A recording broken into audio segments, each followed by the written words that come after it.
Bonjour et bienvenue sur la chaîne vidéo de Au son du FLE, le blog consacré à la phonétique générale et corrective du français langue étrangère. Cette vidéo a trait à l'ostracisme dont la phonétique corrective fait l'objet de la part de certains didacticiens du FLE. Cette hostilité marquée se retrouve encore dans un ouvrage récent de mon collègue Jean-Marc Defehy. Dans ce livre, qui est un livre important et stimulant, je tiens à le préciser, l'auteur se montre extrêmement dur envers la phonétique qui s'y trouve réduite à la portion congrue. Dans cette vidéo, je voudrais expliquer pourquoi cette prise de position est assez fréquente depuis quelques décennies chez certains didacticiens.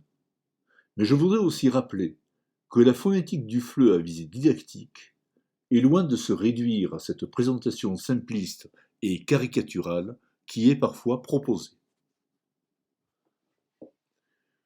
Voici la citation que Jean-Marc Defehy propose à la page 48 de son ouvrage, cité ici. Je vous lis cette citation. La prononciation représenterait à la fois la composante la plus caractéristique et la moins accessible d'une langue. On relativise actuellement l'importance de la prononciation qui peut rester marquée, voire approximative, pourvu qu'elle ne gêne pas la communication, et qui peut cacher, serait-elle excellente, des incompétences linguistiques plus compromettantes. Cette citation mérite qu'on s'y arrête et qu'on la glose. La prononciation représenterait à la fois la composante la plus caractéristique et la moins accessible d'une langue, c'est malheureusement exact. Vous savez que les gens qui veulent par exemple étudier une langue étrangère, qu'ils soient adolescents ou adultes, éprouvent parfois beaucoup de difficultés à se débarrasser de leur accent d'origine et à s'approprier l'accent de la langue étrangère. Il y a plusieurs raisons à cela, ceci est tout à fait naturel, et l'une des raisons les plus connues est la fameuse surdité phonologique, à savoir que n'importe quel individu est conditionné par le système de référence constitué par les sonorités de sa langue maternelle. Les sons de la langue étrangère sont en quelque sorte filtrés par une sorte de crible phonologique, et les sons qui ne sont pas familiers sont mal appréciés, sont déformés, parfois même ne sont pas entendus. Et le problème, c'est que cette surdité phonologique survient relativement tôt chez n'importe quel individu. On relativise actuellement l'importance de la prononciation, qui peut rester marquée, voire approximative, pourvu qu'elle ne gêne pas la communication, et qui peut cacher, serait-elle excellente, des incompétences linguistiques plus compromettantes. Si l'on accepte cette affirmation telle qu'elle, la phonétique est carrément à évacuer des programmes de formation et d'enseignement des professeurs comme des apprenants. J'exagère un peu, bien entendu, mais il faut quand même reprendre cette citation et voir ce qu'elle implique. Donc, on relativise actuellement l'importance de la prononciation qui peut rester marquée, voire approximative, pourvu qu'elle ne gêne pas la communication. Effectivement, il y a un formidable changement des valeurs depuis les années 60-70 qui ont été les années pionnières du français langue étrangère. La phonétique corrective était alors à l'honneur pendant cette période, années 60-70. Elle était considérée comme une compétence essentielle de l'enseignement. Son importance était soulignée par l'ensemble des méthodes de l'époque. Et à l'époque également, les enseignants étaient formés et savaient enseigner la phonétique corrective. Mais à partir des années 80, c'est-à-dire à partir des approches communicatives, la phonétique corrective est carrément jetée aux oubliettes, à savoir que les tenants du tout communicatif et du tout culturel tirent à boulet rouge sur la période précédente qui était dominée par le structuralisme. On considère maintenant, avec les approches communicatives, que les règles d'emploi, celles qui régissent la communication, sont plus importantes que les règles d'usage qui, elles, se conforment à une certaine norme. Donc, ce qu'il y a de vraiment très important, c'est que la compréhension soit assurée. Et tant que la prononciation est assurée, la phonétique ne joue pas un très grand rôle. Et puis aussi avoir un accent qui reflète son origine culturelle n'est pas gênant dans le fond, c'est également une marque d'altérité. Ce point de vue est défendu par des didacticiens tels que Robert Galisson, Louis Porcher et Christian Puren, entre autres. Mais si on regarde la fin de la citation, elle est quand même très gênante, cette fin, parce que voilà ce que ça donne, on relativise actuellement l'importance de la prononciation qui peut cacher, serait-elle excellente, des incompétences linguistiques plus compromettantes. D'abord le choix des mots.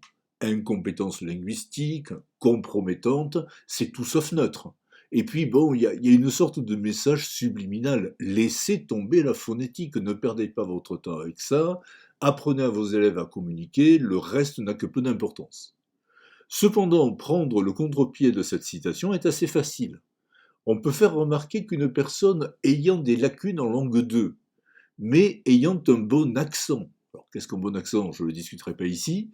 Disons que cette personne qui a un bon accent, c'est-à-dire à la fois une prononciation convenable, ainsi qu'une maîtrise convenable du rythme et de l'intonation, ben cette personne passe mieux en langue étrangère, c'est-à-dire qu'elle est davantage, par exemple, acceptée par des natifs, alors que souvent, parfois, une personne qui a une prononciation mauvaise, voire exécrable, peut provoquer de l'impatience, voire susciter une écoute anti-autre de la part de certaines personnes.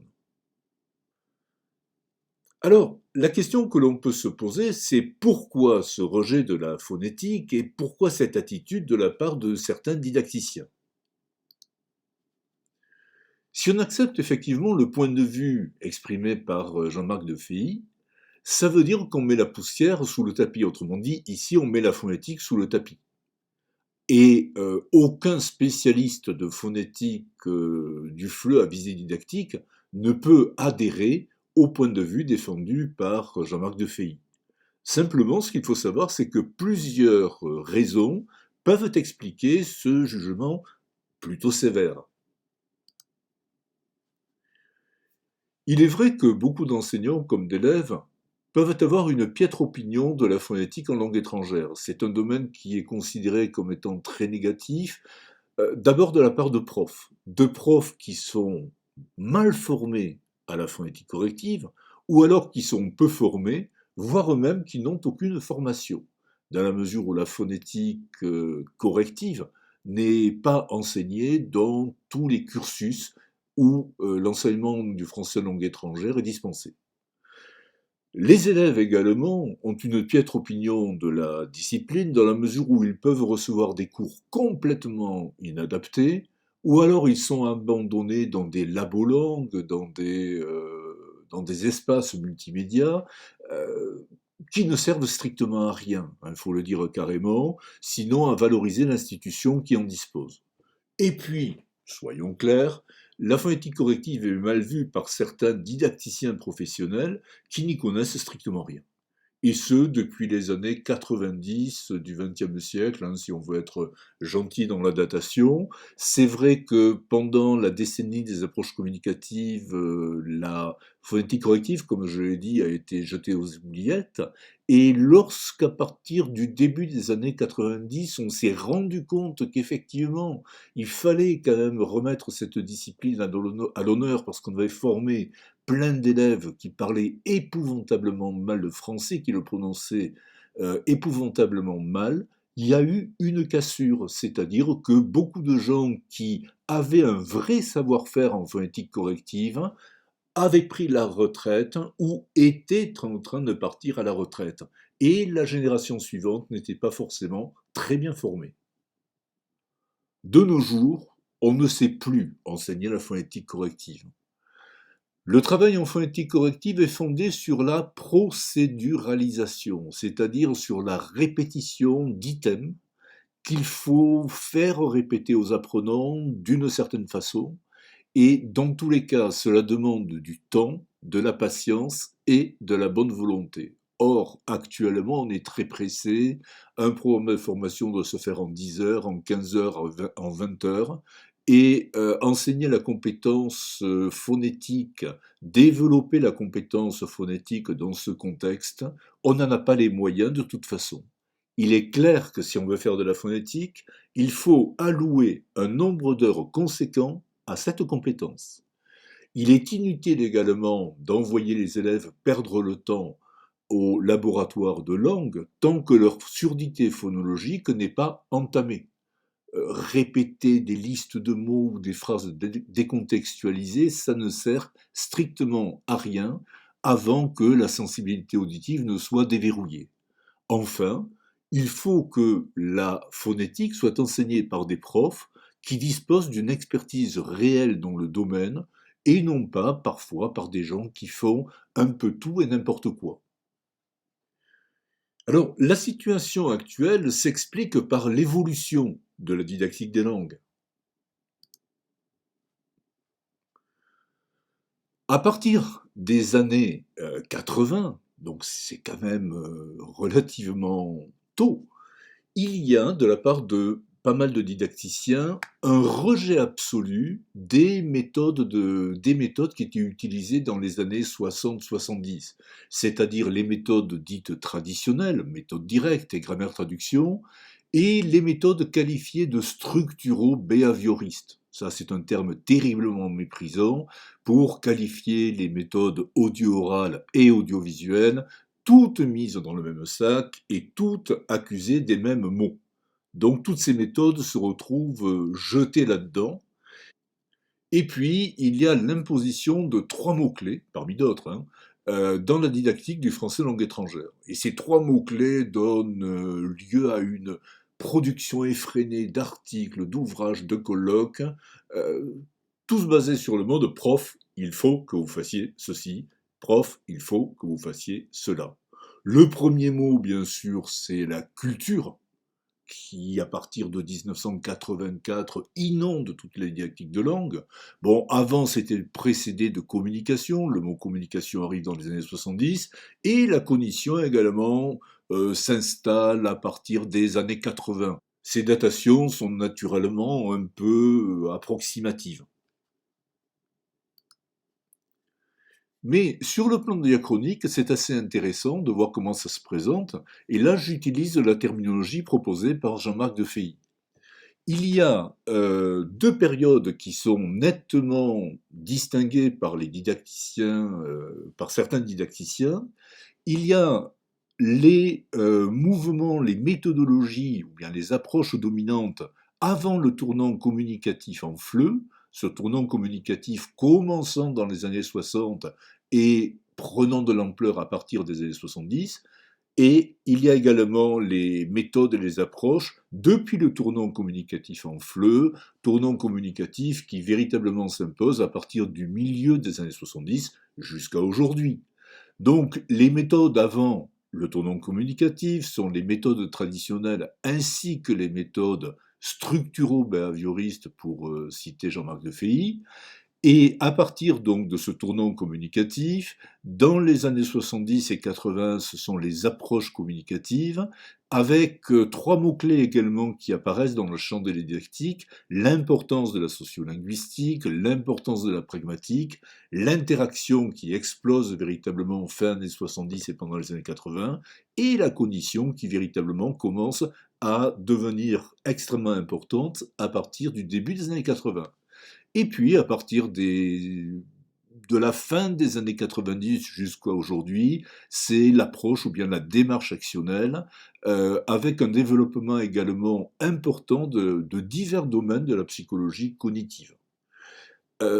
Encore une fois, hein, ce schéma n'empêche pas un découpage et un mélange de concepts, méthodes, méthodologies et approches dans certains cas.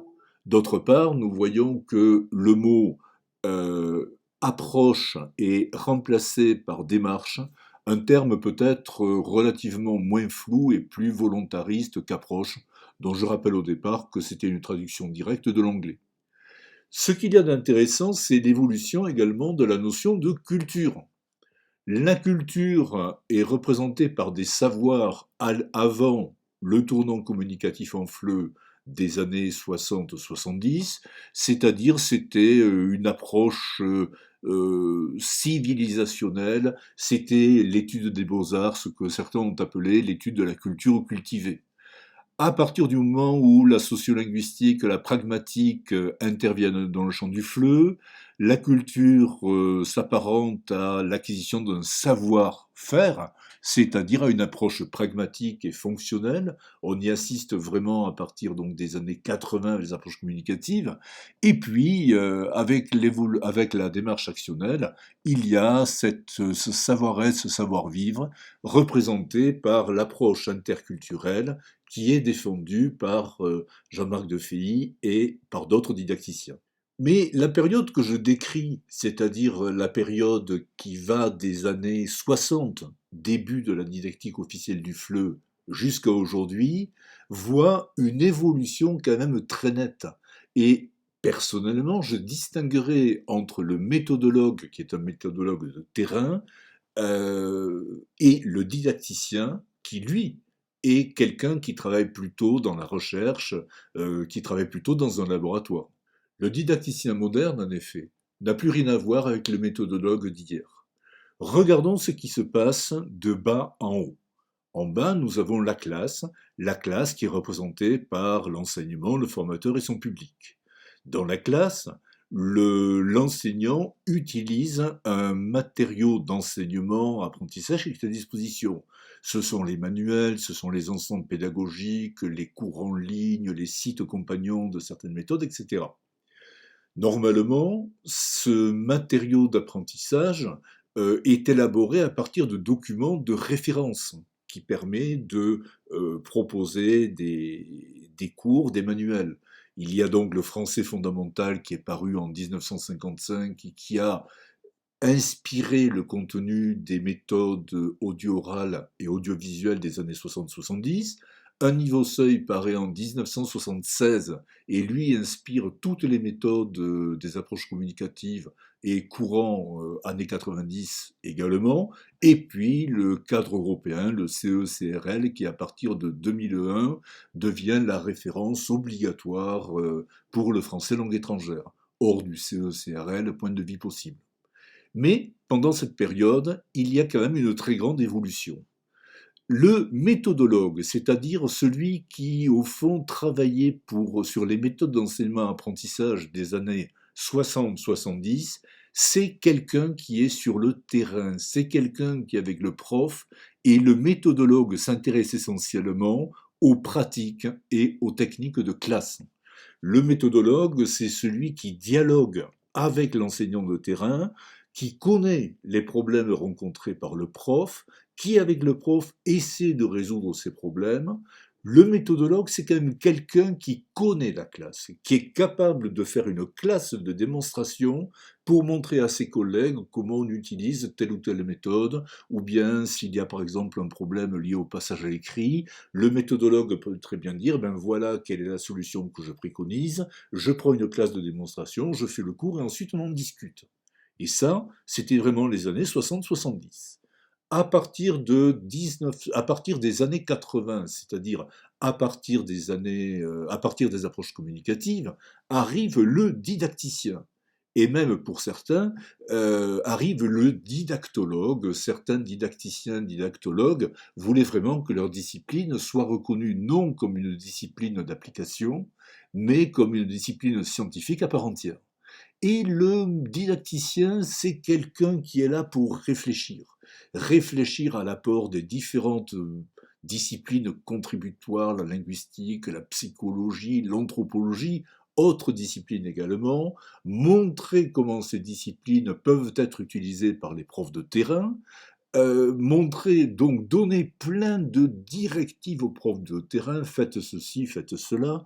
Le didacticien est quelqu'un qui est très à l'aise avec la taxonomie de Bloom, soit dit en passant, mais c'est quelqu'un qui est surtout au niveau de la recherche, qui est au niveau de la conceptualisation, qui est au niveau de la réflexion. Lorsque vous lisez les ouvrages de didactique du français langue étrangère parus au XXIe siècle, vous pouvez constater qu'ils n'ont strictement rien à voir avec les ouvrages des années 60, 70, 80, qui, eux, étaient rédigés essentiellement par des méthodologues. C'est-à-dire que les méthodologues partaient véritablement de la classe, des problèmes de classe.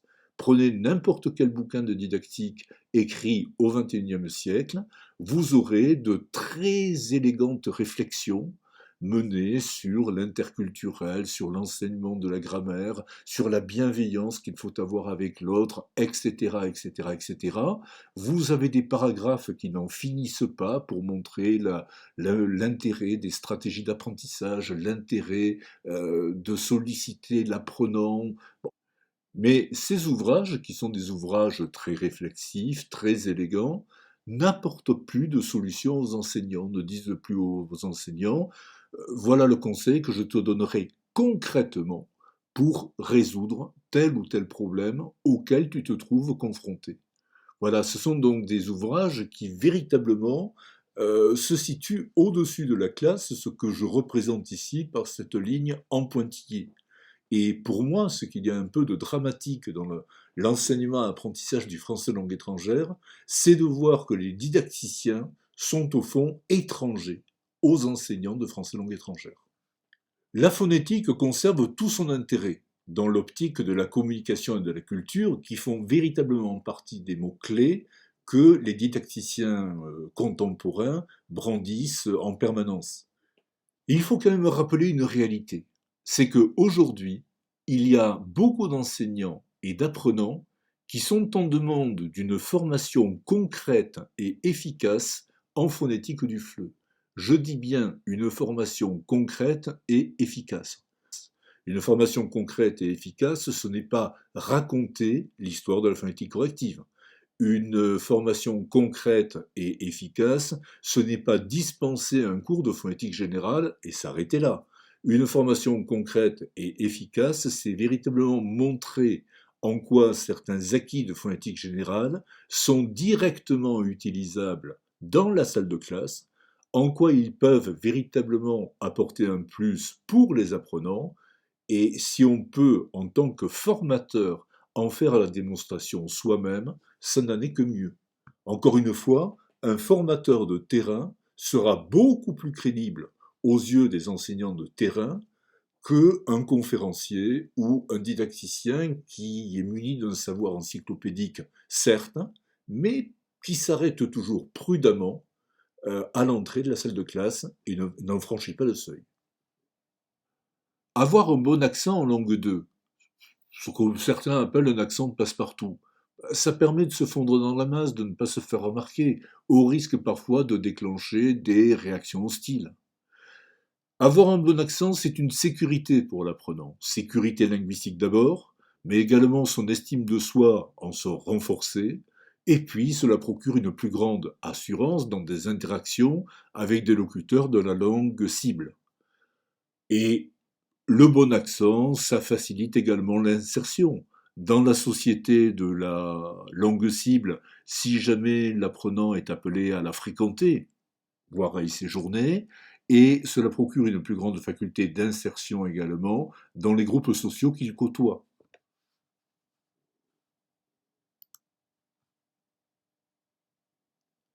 Et puis, comme je disais tout à l'heure, au fond, il faut repenser toute la formation en phonétique du FLE, c'est-à-dire la rendre obligatoire dans tous les diplômes et la confier à des gens réellement compétents et capables d'animer sur le terrain, comme quoi il n'est pas interdit de rêver.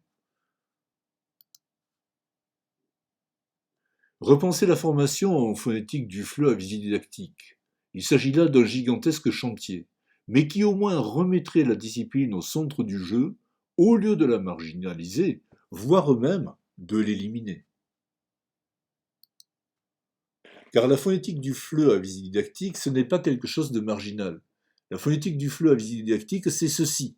Il y a d'abord la matière sonore, qui est représentée par l'intonation, le rythme et les sons. Cette matière sonore est inclue dans la gestualité, gestualité phonogène, celle qui est nécessaire pour la production des sonorités parolières. Cette gestualité phonogène associée à une gestualité coverbale, celle qui accompagne nécessairement la parole, quand on parle, on bouge. Comme je dis toujours, la parole, c'est du mouvement. Et cette gestualité dans une interaction, c'est une gestualité communicative. Cette gestualité s'inscrit dans l'oralité. L'oralité, c'est tout ce qui a trait à l'interaction et à la communication. Et l'oralité, naturellement, fait partie de la culture. Et la culture, c'est là où on retrouve la cognition, les comportements, les attitudes. Chacun de ces points est un point où la phonétique du FLE est partie prenante. Je le répète, ce n'est pas quelque chose de marginal, et cette discipline n'est certainement pas à mettre sous le boisseau. Je vous remercie d'avoir suivi cette présentation jusqu'au bout. Pour trouver d'autres articles illustrant ce qu'est la phonétique du FLE à visée didactique, pour également visionner des vidéos qui vous montrent comment se pratique la correction phonétique en français langue étrangère, je vous invite à vous connecter au blog Au son du FLE. Au revoir, merci et à bientôt.